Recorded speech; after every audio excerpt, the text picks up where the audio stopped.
Good morning, আমি বাবলি। কেমন আছো সবাই? শুভ গণেশ চতুর্থী।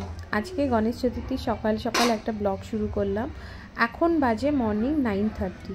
তো আমি চান টান করে কাল ইয়েস্টারডে আমি গণপতি বাপ্পাকে বাড়ি এনেছি, ও ভিডিওটা তোলা হয়নি। এখন চান টান করে আমি একটু ঠাকুরের ভোগ বানাচ্ছি। ভোগে বানাচ্ছি লুচি, আলু ভাজা, সুজি আর লাড্ডু আছে এখন দেবো, আর একটু ড্রাই ফ্রুট, চানাচুর এগুলো দিচ্ছি। আর সন্ধেবেলাতেও অন্য ভোগ চড়াবো। আমি গণেশ ঠাকুরকে 3 দিন রাখি।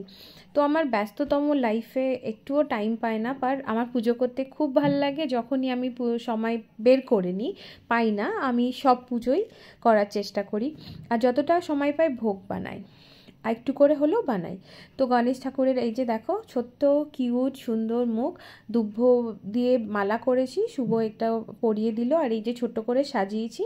আমার ভোগ রেডি। 5 রকম ফল দিয়েছি, লুচি, আলু ভাজা, সুজি, লাড্ডু।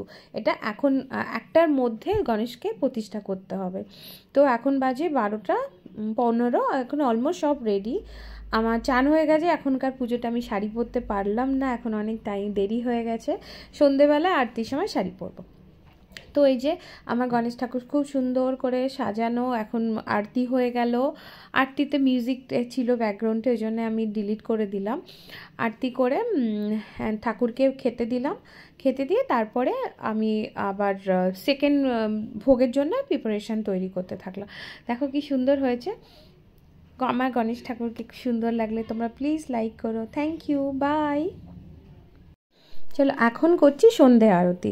চলো আমার সাথে তোমরাও ভগবানজির আরতি করে নাও।